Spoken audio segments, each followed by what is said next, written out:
You mentioned the international break, and I don't know if Pep's been playing games or someone's had a way, but half your team decided not to go on international duty. Every single one. Yeah.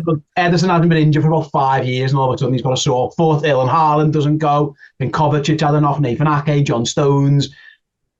Honestly, we're going to see pretty much City's best team at the weekend. You'd be shocked if, obviously, De Bruyne is still going to be out. It feels like everybody else is going to be fit from the sense I get. Has City played a couple of games here, George? Is that what's going on? I don't know. I'm happy for it because I'm not a big fan of internationals, and obviously because when they go away, all these players and get injured. You look at players like Gavi, who just got an ACL injury or whatever it was. It's just another excuse for these players to get out of the Premier League. But I think you'll see Ederson definitely. I think John Stones is probably the most unlikely out of them. Like that is said, Kovacic would be in there. I think it's good because it came out straight away that they've not gone, and then it's given the 2 weeks. So even if Pep was playing games, you can kind of get away with it because you've got 2 weeks and you can say, oh, they've recovered in that time. I think there is some injuries there. Like I say, I think the Stones one is a definite, and I think that's probably the most unlikely one that you'll say, which is a big loss for us massively because he changed our defence. Akanji's he's good at times, but I think everyone has the same feeling there's a mistake in him. It's just not the same when John Stone's in there. And that was an issue against Chelsea. Yeah, absolutely, mate. On the Stones thing, if he doesn't play, obviously he's the one who advances into midfield. He allows you guys to do the inverted stuff. If he doesn't play, obviously Diaz or Kanji, still got good players. But how does the dynamic change? Does somebody else go and do it? Is it less effective? If John Stones isn't fit, he might not be. How does that change City? So usually, Pep's been picking Akanji recently to do it, and he's been doing all right. I just thought it's hard to compare when you're competing against John Stones, who does it so well. Yeah. But sometimes you can see Akanji do it, and he's really good. But then I think Chelsea was one of the issues where he was getting caught out of position, kind of in no man's land, didn't really know where his position was. But he was on the left side of Diaz then. I thought, and I think I'm right in saying this, that usually when because when Stone's inverting, he's on the right side. Don't know how much that difference that'll make, but he looked a bit lost at times, Akanji in the Chelsea game, and that's one thing that I'm pretty concerned about. And like I say, other City fans are. People are now starting to question whether Guardiola can step into that role, but it definitely won't be for Liverpool. There's no chance because Pep hasn't run it yet, and I think in an interview a couple of weeks ago, Pep said he's got a bit of a way to go till he can do that Stones role. Yeah, so you'll see Akanji basically doing that exact thing. Yeah, no, that'll be something definitely that Liverpool seem to target. I think it's fair to say. Yeah, they'll try to get that 100%. Yeah, it makes sense.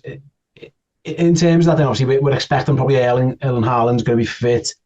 Doku's been a revelation. Obviously, on the other side, pick whoever you want. You've got about 5 different ones. But how do you see City's attack lineup? I think Haaland and Doku are definite, aren't they? And then it's wherever he goes. Foden, sometimes he moves Bernardo over there. How do you think City are going to line up in attack? I think it'll be Haaland, Doku, Foden. I think that's the way to run it. Foden's been really good against us as well. He has good games against Liverpool. Yeah. I think he'll want Bernardo in the midfield for the energy that you've got. That's the way I see that running. The only thing is, Doku is as good as he is. Pep seems to do this thing where it's Pep roulette. So Grealish plays well against big teams as well. So I think there is a chance for Grealish to step in. As fans, I think most fans want Doku in there because of how exciting he's been. And it's a player that can get at you. Yeah, especially if Trent's coming forward as well. If Trent comes forward, he leaves the space in behind for Doku. I think that's something that City could exploit. No, absolutely. I mean, Dan City, that he's actually used Foden over there a couple of times as well to try and exploit that. So you are right. It is something. I actually had a conversation the other day, and I was saying both Liverpool, we seem to do the same thing. We want to go and try and attack Kyle Walker or get in behind Kyle Walker a little bit. I think Sadio Mane caused them issues. Luis Diaz has caused them issues. Yeah. It feels like both teams' plans will be trying to win the ball back and attack down their lefts. Did that make sense to you as well? Feel like that? Yeah, I see that. Well, Kyle Walker, sometimes Pep runs a tactic where Foden and Bernardo are based on the same side of the midfield, and they invert a little bit, leaving space for Walker to be more attacking, and Walker's pushed forward as a right winger. So if he does that, then yeah, there'll be loads of space in behind for us to get at. But I imagine that he'd be a bit more reserved against Hughes.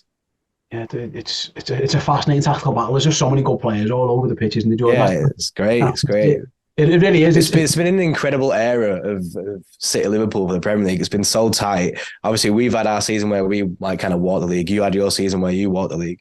Other than that, it's been obviously bar last year. It's been City Liverpool right to the end. It has been, mate. And yeah, I feel it's starting to feel all that bit familiar. On that, just before we look ahead, definitely a couple more things on the game. I want to ask you, the season as a whole, you've been here plenty of times before, top of the league after X amount of games, 12 games, whatever. Mm-hmm. How do you compare this City side to the City side that you've seen before? Because, like I say, City dropping points in 3 out of 12 games. I mean, it's still a brilliant record, still top of the league, but it has raised a few eyebrows. Is there any differences? Is there maybe, because I mean, last season's team was just phenomenal. I just don't know how you're comparing this new City, which it is, because obviously a couple of new players in it, to those other City sides that Pep's had.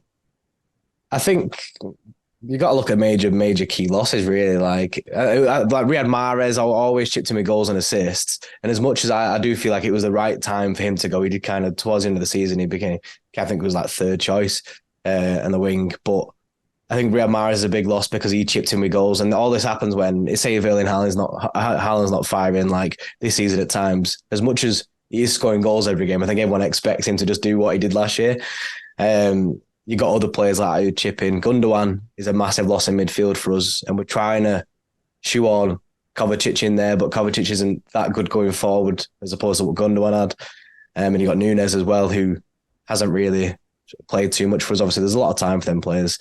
I just think there are a few changes in there, but I do think we're playing better than last season at this stage, which comes. City usually a second half of the season kind of team, which always sounds weird.